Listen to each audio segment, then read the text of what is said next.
Gente, este vídeo es viendo lo que pasó en Siria con Al-Assad y demás, y qué conlleva para Rusia y demás países.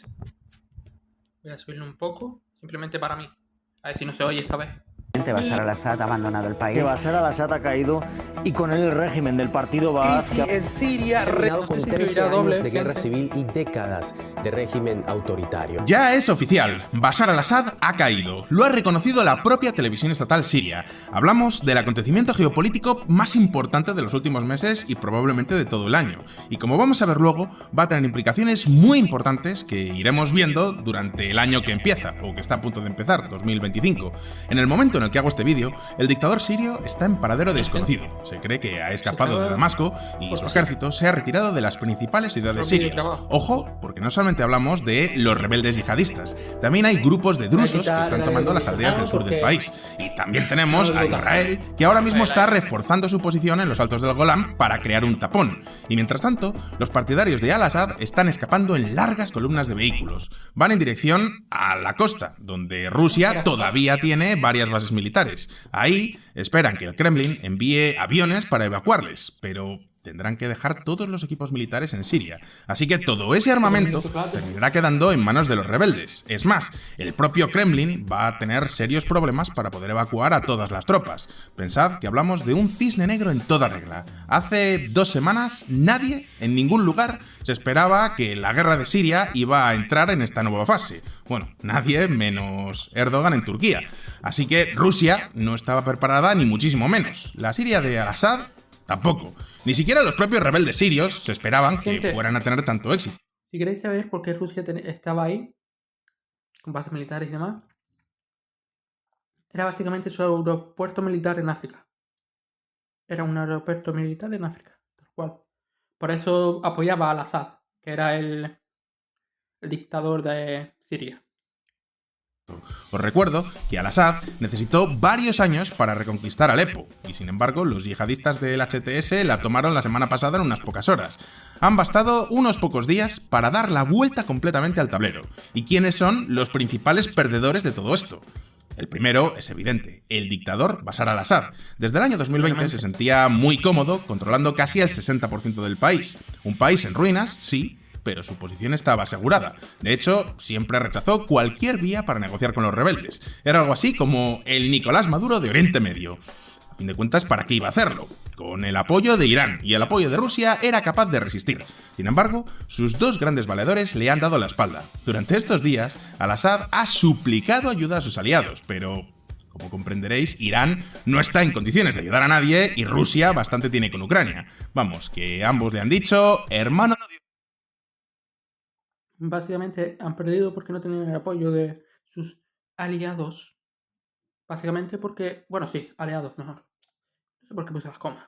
Eran aliados, pero como ahora están ocupados con guerras suyas, pues ya no pueden ayudar. Dios le ampare. Así que desesperado, el dictador sirio llegó a llamar a Emiratos Árabes Unidos. Ya sabéis que Bin Zayed es otro de los grandes hombres fuertes en la región, y es el primero al que no le hace la más mínima gracia que un grupo de yihadistas se haga con el control de Siria. Pero eso no significa que vaya a poner recursos en una guerra que desde hace una semana estaba claro que estaba perdida. Para el lado de Al-Assad, obviamente. Además, salvo los iraníes y los rusos, nadie tiene la más mínima simpatía por Bashar al-Assad. Recordad que hablamos de un dictador que ha llegado a utilizar armas químicas contra su propia población. Vamos, que pocos van a llorar su retirada por mucho que la alternativa no sea mucho mejor. ¿Y quién más sale perdiendo de todo esto? Pues obviamente Irán y Rusia, especialmente estos primeros. Irán pierde mucho más que un aliado, pierde todo su corredor hacia el Mediterráneo. ¿Y Rusia? Pues como vamos a ver en el vídeo de hoy, Rusia acaba de perder muchísimo. Podríamos decir que se han quedado sin dientes. ¿Y quién sale ganando con todo esto?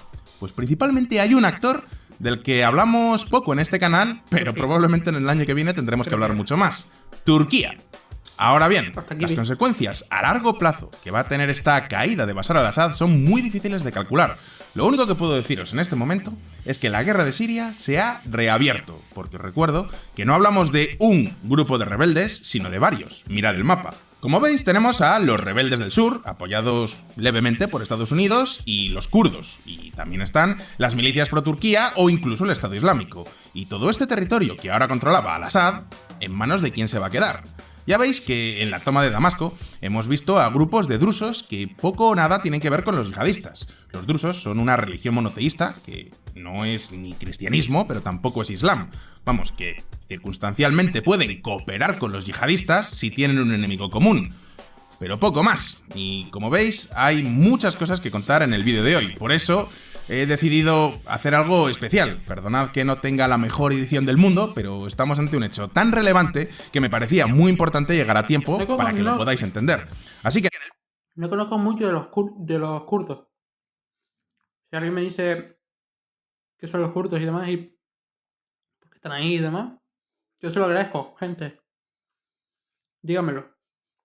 En el vídeo de hoy me hago varias preguntas. Primero, ¿qué consecuencias tiene la caída de al-Assad para Rusia, Turquía, Irán y Occidente?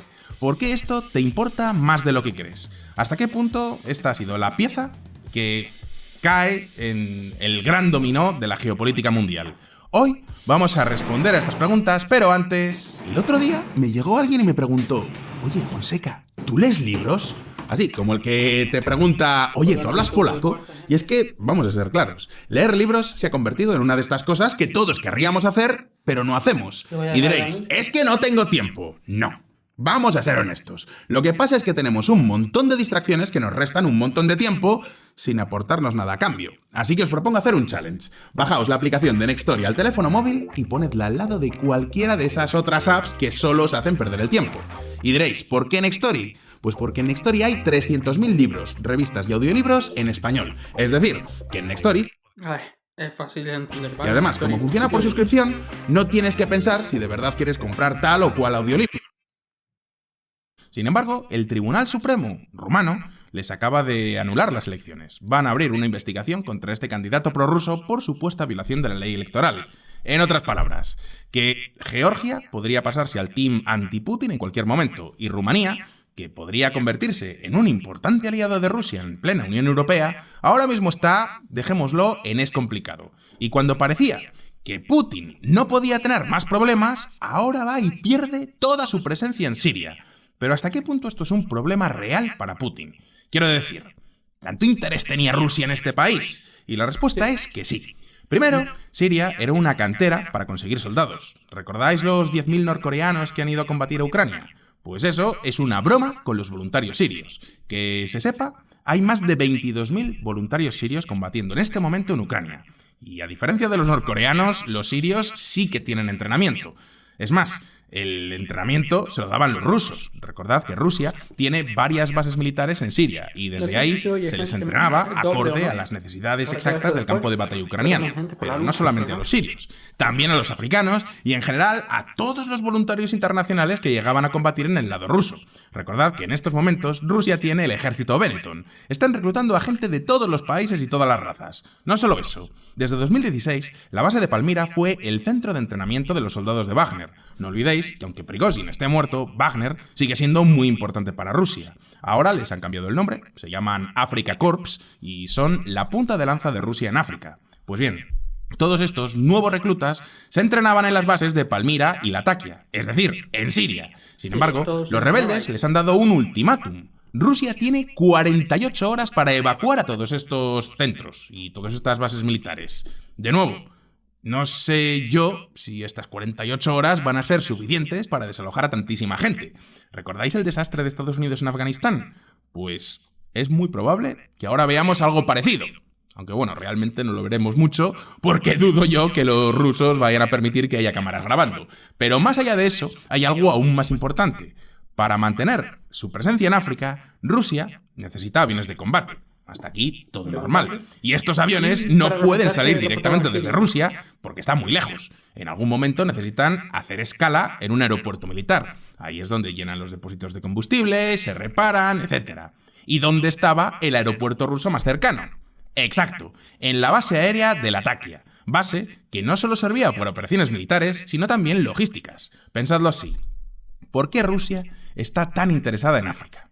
no tiene nada que ver con interés humanitario ni Minas, nada parecido. básicamente. Es por los recursos naturales. Rusia controla las minas de oro de República Centroafricana, el uranio de Níger, etc. Pero claro, todos estos recursos se tienen que mover de algún modo. Y dado que hablamos de países que no tienen costa y que además están en guerras continuas, pues muchas veces se tiene que recurrir a aviones de transporte. Es decir, Rusia utiliza aviones muy grandes, como por ejemplo el Ilyushin 76, que puede cargar hasta 60 toneladas de oro. Sale de República Centroafricana y vuela hasta Siria. Desde ahí se distribuye a Emiratos Árabes Unidos, a Turquía o vuela directamente a las reservas de Rusia. Pues bien, todo esto se acaba de perder de un plumazo.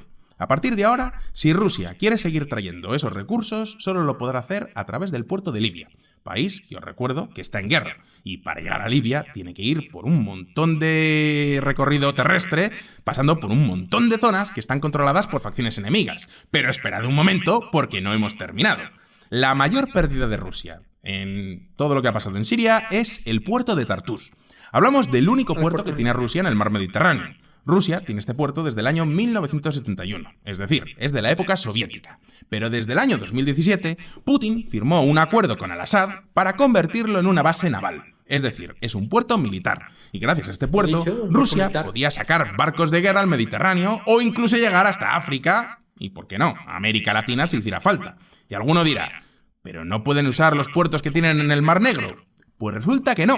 Sí, es verdad que Rusia tiene montones de barcos de guerra en el Mar Negro. Ya lo hemos visto en la guerra. Es verdad que han perdido muchos por los ataques ucranianos, pero tienen una flota considerable todavía. En cualquier caso, no los pueden sacar de ahí porque no pueden cruzar el estrecho del Bósforo. El acuerdo de Montreux impide el paso de cualquier tipo de embarcación militar por este estrecho. Así que, a partir de ahora, ya me diréis vosotros cómo se pueden enviar tropas a gran escala a África o a Latinoamérica. En otras palabras, que si ahora Putin quiere mandar una fragata a Venezuela para ayudar a Super Bigote, pues ya no puede hacerlo. Al menos no durante los meses de invierno. Para hacer un resumen, podemos decir que Putin acaba de perder toda su capacidad para expandirse en África. Y lo que es peor, ahora mismo está postrado a los pies de un actor del que os he hablado poco en este canal, pero que por lo visto va a dar mucho de qué hablar en el año 2025. Estoy hablando de... La venganza de Erdogan. La relación entre Putin y Erdogan se podría definir como enemigos íntimos. Es una relación tóxica de manual. Desde el punto de vista cultural, parecería que Rusia y Turquía son dos países que están llamados a entenderse. De hecho, si vais a Estambul alguna vez, a poneros pelo o a lo que sea, veréis a montones de rusos. Los monumentos, por ejemplo, tienen todos los carteles traducidos al inglés y al ruso. Es más, es muy típico encontrar a rusas casadas con turcos. No me digáis por qué, pero es casi como un meme. Chica rusa, alta, rubia y con ojos azules que se enamora de hombre turco con mirada apasionada, pelo en pecho y meada en pared. Además no bebe vodka, lo cual es un plus. Es más, desde el año 2022 el comercio entre Rusia y Turquía se multiplicó por 8. Sin embargo, no os engañéis. Rusia y Turquía han sido enemigos desde la noche de los tiempos. ¿Por qué creéis que Turquía entró en la OTAN? ¿De quién creéis que era Crimea antes de la Unión Soviética? Podríamos decir que lo que la baklava unió lo ha separado la geopolítica. Desde el siglo XVI, Rusia ha estado en guerra con Turquía en 12 ocasiones. ¿Por qué? Pues principalmente por una razón, el estrecho de Bósforo. Es el que controla este paso, el que controla el estrecho de Bósforo, controla el puente entre Oriente y Occidente. Rusia siempre ha querido poder pasar por aquí por razones obvias, pero Turquía es el portero que dice quién pasa y quién no pasa. No solo eso, Turquía era la razón por la que Rusia no podía tener una pata en Oriente Medio. Digo, era... porque desde 2015 Rusia apoyó al dictador sirio, y eso les dio acceso a todas las cosas que os he mencionado antes. Sin embargo, ahora Turquía vuelve a ser la razón por la cual Rusia no tiene una pata en Oriente Medio, porque ¿quién ha sido el auténtico Master of Puppets de lo que ha pasado en Siria? No busquéis más lejos. El nombre es Recep Tayyip Erdogan. Sí, en turco se dice Erdogan, pero así en español, para que nos entendamos, vamos a pronunciarlo Erdogan. Veréis, a mí me hace mucha gracia que hay gente que piensa que Putin es algo así como un jugador de ajedrez en 4 dimensiones. Pero en realidad, el auténtico Kasparov de la geopolítica moderna es Erdogan. No estoy diciendo con esto que sea un personaje que me caiga bien, Ni remotamente. Ahora, al César lo que es del César. Y este es el mejor ejemplo. Volvamos al mapa de Siria. Si recordáis, el norte de Siria está conquistado por Turquía. Hablamos de una zona de 8.500 kilómetros cuadrados, es decir, una zona del tamaño de Delaware, donde se habla turco, usan moneda turca, policía turca, leyes turcas y probablemente también se casen con rusas. Pero hasta ahí termina el control ruso, porque está claro que, aunque no sea un territorio muy grande, sobre todo si lo comparamos con lo que controlaba Bashar al-Assad, es un territorio que, bueno, está controlado directamente por Turquía. En cualquier caso, en el año 2019, Putin y Erdogan firmaron un acuerdo en la ciudad rusa de Sochi para repartirse el poder en Siria. Ahora bien, era un acuerdo donde Rusia llevaba la voz cantante, así que Erdogan se tuvo que conformar con este territorio que ya veis que es poco más grande que el estado de Delaware. Pero eso no significa que Erdogan no estuviera maquinando otra cosa por detrás. Y aquí es donde viene su jugada maestra. Volvamos al mapa de Siria. Lo que veis en blanco es el territorio que controlaban los yihadistas del HTS, cuya capital es la ciudad de Idlib. Pues bien, según la inteligencia rusa, Ucrania también tenía presencia por aquí. Concretamente, habría instructores ucranianos enseñando a los rebeldes cómo manejar los drones. ¿Por qué? Pues porque les interesa debilitar a Rusia como sea y donde sea. Y si eso implica ayudar a unos yihadistas, pues se les ayuda y punto. Ahora bien, esto también le venía muy bien a Turquía, así que Erdogan no tuvo ningún problema, no puso tampoco ninguna pega a que estuvieran, bueno, pues estos rebeldes yihadistas por ahí, porque aunque ideológicamente no termina de concordar con ellos, tampoco le venían mal. Y ahora, llegado el momento, ha permitido que tomen Alepo. No solo eso, ha jugado el rol de intermediario para coordinar al resto de grupos rebeldes. Recordad que ya no estamos hablando solo de yihadistas, también tenemos a los drusos, los rebeldes del sur, etc. En otras palabras, una coalición de grupos que están unidos por un enemigo en común, Bashar al-Assad, que a su vez estaba apoyado por Rusia. ¿Y qué gana Turquía con todo esto? Simple, gas natural. Hasta la guerra de Ucrania, Rusia era el principal suministrador de gas natural a Europa. Ese gas llevaba por gasoducto a través de Ucrania y del Nord Stream. Sin embargo, ya sabéis que el Nord Stream 1 y 2 ya está destruido y el gasoducto que pasa por Ucrania, pues en fin, ¿qué os voy a contar? La realidad, bueno, en realidad todavía sigue funcionando porque hay que respetar los contratos que se firmaron antes de la guerra, pero estos contratos terminan el 31 de diciembre de este año. ¿Y cómo se va a reemplazar todo ese gas? En principio, Europa ya tiene capacidad para importar gas natural licuado, pero este gas es muy caro porque viene por barco y hay que procesarlo. Sin embargo, la jugada de Turquía es convertirse en el gran proveedor de gas de Europa por gasoducto. Y diréis, ¿pero Turquía tiene gas natural? Pues no lo tiene. Pero resulta que es aliado de dos países que sí lo tienen y a manos llenas, Azerbaiyán y Qatar. Y ahora mirad este mapa. La línea verde que veis es el gasoducto que va desde Azerbaiyán hasta el sur de Europa.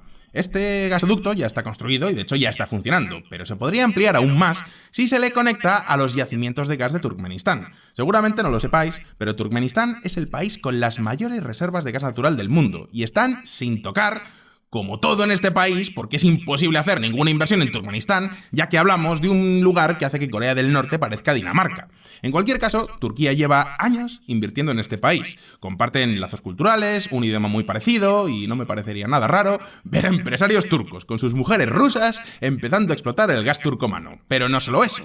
Volvamos al mapa. Si os fijáis, veréis que hay otra rayita azul que conecta Qatar con Turquía y que, oh sorpresa, pasa por Siria. Recordad que Qatar es el tercer mayor productor de gas natural del mundo, pero dada su posición geográfica, se ve obligado a transportarlo por barco. Sin embargo, ¿qué pasaría si construyeran un gasoducto que llegara hasta Europa? Sería todo un sueño para los europeos, para los cataríes y para los turcos. Durante años se ha discutido la construcción del gasoducto Qatar-Turquía. ¿Por qué no es una realidad todavía? Pues porque tendría que pasar por Siria, territorio que estaba controlado por un aliado de Rusia. Es decir, que no iban a permitirlo porque no le interesaba Rusia.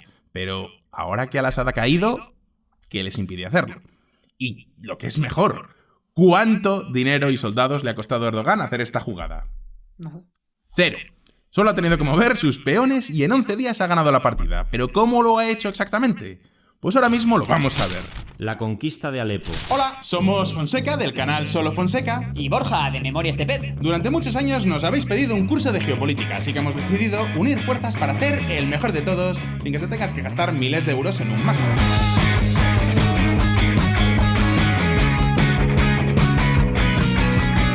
Algunos se estará preguntando, ¿para qué sirve saber de geopolítica? No es casualidad que todos los grandes CEOs de las mayores empresas del mundo tengan un ejemplar de The Economist en su escritorio. Al final de este curso entenderás cómo funciona el mundo y te daremos... Ya hemos visto este anuncio antes, así que... La ofensiva de sus aliados comenzó con 2 batallas simultáneas, una liderada por los yihadistas del HTS en Alepo y otra liderada por los proturcos en la base de Kuveires.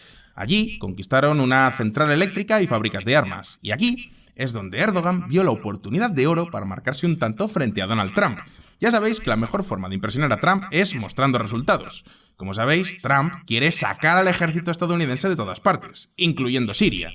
Aunque es verdad que Estados Unidos ha tenido muy poca presencia por aquí, es cierto que mantiene algunas tropas, sobre todo al noroeste, apoyando a los kurdos, y al sur, apoyando a los rebeldes del sur. Como sabéis, Turquía odia a los kurdos y no le hace mucha gracia que el tío Sam los esté apoyando. Así que ahora que les van a quitar los F-16 americanos, estarán a merced de lo que quiera Erdogan. El objetivo original de la ofensiva de los rebeldes era simplemente debilitar a al-Assad. Sin embargo, pronto se dieron cuenta de que el dictador sirio era un gigante con pies de barro. Recordad que su ejército era un tigre de papel y que sin el apoyo de Rusia no habría sido capaz de repeler gran cosa. Así que cuando los rebeldes se encontraron a unos 30 kilómetros de Alepo, el 46 regimiento del ejército sirio se derrumbó. Conclusión: la toma de esta ciudad fue un paseo militar, y a partir de ahí el resto de zonas controladas por al-Assad han ido cayendo como fichas de dominó. 13 años de guerra resueltos en 11 días. Hasta los propios rebeldes se sorprendieron de la rapidez con la que las tropas de al-Assad se retiraron de la ciudad. El líder de HTS, Abu Mohamed al-Jolani, también es un tipo muy interesante que hay que tener en cuenta. Su historia se caracteriza por constantes nuevos comienzos y alianzas estratégicas. Comenzó como miembro de la organización Jabhat al-Nusra, organización que en su día formó parte de Al-Qaeda y que ha logrado sortear tanto los intereses de Al-Qaeda como los del Estado Islámico. Este hombre después construyó HTS como una organización que intentaba establecer su propio Estado, algo que Al-Qaeda nunca había conseguido. Jolani espera ahora convertir a HTS en una especie de equivalente moderado de los talibanes. Moderado, con muchas comillas, tolerado internacionalmente y reconocido como gobernante de Alepo. Y ahora ya veis que está en Damasco. De nuevo, ¿son estas buenas noticias para el mundo? Pues a ver, no exactamente. Es cierto que en estos momentos cualquier cambio parece bueno para los sirios. En estos años de guerra, Siria ha tenido entre 400.000 y 600.000 muertos, 2 millones de heridos, 5 millones y medio de exiliados y todo esto en una población de 23 millones de habitantes. Casi nada. La guerra ha dejado unos daños calculados en 225.000 millones de euros, es decir, 25 veces el PIB sirio. Ahora bien, no hay que olvidar que este señor viene del entorno de Al-Qaeda. Por el momento, ha tranquilizado a la población cristiana y kurda. Ahora bien, lo mismo pasó con los talibanes cuando entraron en Kabul. Empezaron diciendo que, se habían moderado, y ya veis dónde está la moderación. Afganistán se ha convertido en un infierno. ¿Puede pasar algo parecido en Siria? Totalmente. Ahora bien, dudo mucho que vayan en contra de los intereses de Erdogan. Ha sido su principal valedor, y les interesa tenerles contento. No olvidéis que en este momento, de todas las potencias que están metidas en este conflicto, Turquía es la única que de verdad puede intervenir en Siria en cualquier momento. En otras palabras, que todos los caminos llevan a Erdogan. Pero no podríamos terminar de comentar esta jugada sin hacer una mención a lo que está pasando en el Cáucaso. Ahora mismo lo vamos a ver. El plan B de Putin se ha arruinado. Si os fijáis en el mapa, veréis que la única salida que le queda a Putin para llegar a su único aliado en Oriente Medio, que es Irán, es a través del Cáucaso. Por ejemplo, ahora mismo Rusia, ya sabéis que bombardea a Ucrania utilizando los drones Shahed.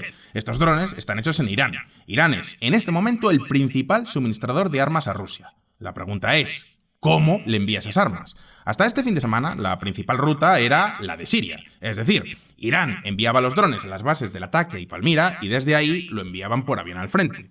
Si la carga era muy pesada, lo sacaban en barco desde el puerto de Tartus y Erdogan hacía como que no lo veía. Bien, esta ruta está ya totalmente anulada. Entonces, ¿qué opción queda? Pues la opción terrestre, es decir, mandar las armas en camión o en tren desde Irán hasta Rusia. En este caso, o pasas por Azerbaiyán o pasas por Armenia y después por Georgia. Armenia es cierto que es aliado de Rusia, pero Georgia... Pues no lo sabemos, pero es muy probable que en los próximos meses deje de serlo. Más aún cuando la oposición georgiana está viendo cómo Rusia ha perdido su capacidad de apoyar a sus aliados. Lo vimos en Armenia el año pasado, cuando Perdieron Nagorno-Karabaj frente a Azerbaiyán y lo hemos visto ahora con Siria. Así que Putin no puede garantizar el paso por Georgia, al menos en el largo plazo.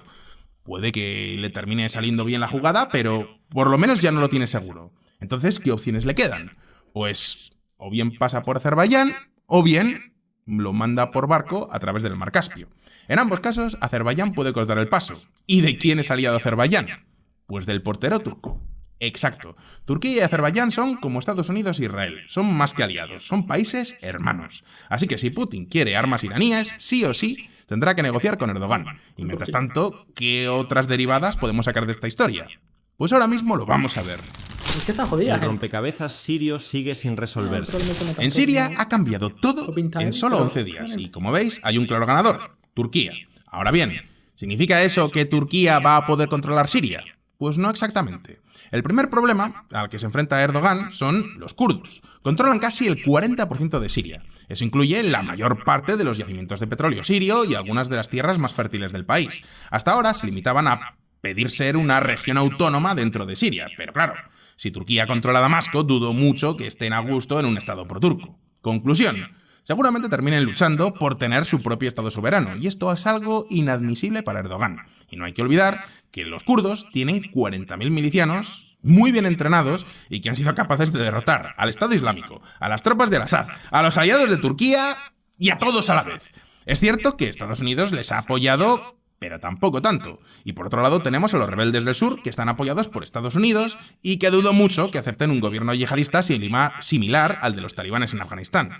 Otros actores que no podemos perder de vista son los drusos, que están apoyados por Israel. De hecho, ya existía un país para los drusos que se llamaba Jebel Druze y que existió entre 1921 y 1946. Conclusión.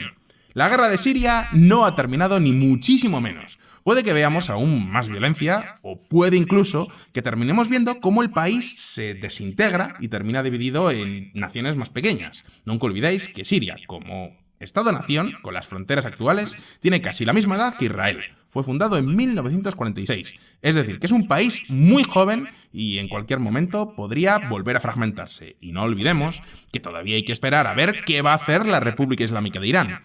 Rusia puede estar fuera de juego, pero Teherán no puede permitirse perder a Siria. Recordad que hasta ahora Irán tenía un corredor que les llevaba hasta el Mediterráneo. Este corredor pasaba por Irak, Siria y Líbano. Pero si ahora se les cae Siria, ¿cómo podrán seguir armando a Hezbollah? Y si no pueden seguir armando a Hezbollah, ¿cómo van a seguir atacando a Israel? Recordad que la yihad iraní ahora mismo está en stand-by hasta que no se resuelva el problema de Siria. Y además, ahora tendrán que recoger las fuerzas chiitas que quedan en el país y recomponerlas. Francamente, no sé si esto va a ser posible. Así que, si Irán pierde Siria, tarde o temprano terminará perdiendo Líbano. Y si así fuera, ¿cómo puedes continuar tu revolución islámica, que es el motivo de tu existencia, si ya no puedes atacar a Israel? Ya sabéis que ahora mismo el régimen iraní está en horas bajas. Crisis económica, crisis social y los ataques continuos de Israel y Estados Unidos. El actual presidente de Irán, Mahmoud Pezeshkian, quiere negociar con Occidente. Incluso llegó a coquetear en la ONU con la posibilidad de reconocer algún día el Estado de Israel. Y obviamente tiene enfrente a la vieja guardia que está totalmente en su contra. El ayatollah Jamenei quiere seguir en pie de guerra contra los judíos. Pero a este paso se están quedando sin proxies. Sin Hezbollah y sin Siria, ¿qué les queda? ¿Los rebeldes hutíes? Hombre, algo pueden hacer, pero están en Yemen. Y para colmo de males, la dirección de Hamas se ha mudado a Turquía. Así que probablemente pronto les veremos con pelo y casados con una rusa. Y de nuevo, todos los caminos conducen a Erdogan. Más allá de cómo termine el asunto en Siria, ya podemos concluir que el gran maestro de la estrategia se llama Recep Tayyip Erdogan. Pero de eso hablaremos más en profundidad en otro vídeo, que os prometo tendrá mejor edición porque lo podré hacer con más tiempo. Y llegados a este punto, turno para vosotros. ¿Terminaremos viendo cómo Siria se divide en pequeños países? ¿Conseguirá Erdogan construir ese gasoducto con Qatar que llegue hasta Europa? ¿Estamos ante el principio del fin del régimen de los ayatolás? ¿Y qué va a pasar con Putin después de todo esto? ¿Siria puede convertirse en un nuevo Afganistán? Podéis dejarme vuestra respuesta en los comentarios. Y por cierto, no olvidéis probar Nextory durante 45 días. Se acabó lo que se habla. Conclusión. Rusia y Irán están jodidos. Punto. Básicamente esa es la conclusión del video. Irán y Rusia están jodidos. Por lo menos más jodidos que antes. No sé hasta qué punto, porque no sé cuánto importante es esto. Pero supongo que bastante. Así que bastante jodidos van a estar. Tanto Rusia como Irán. Era Irán, ¿no? Pues ya está, gente. Se acabó el video. Se acabó lo que sea, va. Pues ya está. Se acabó el video.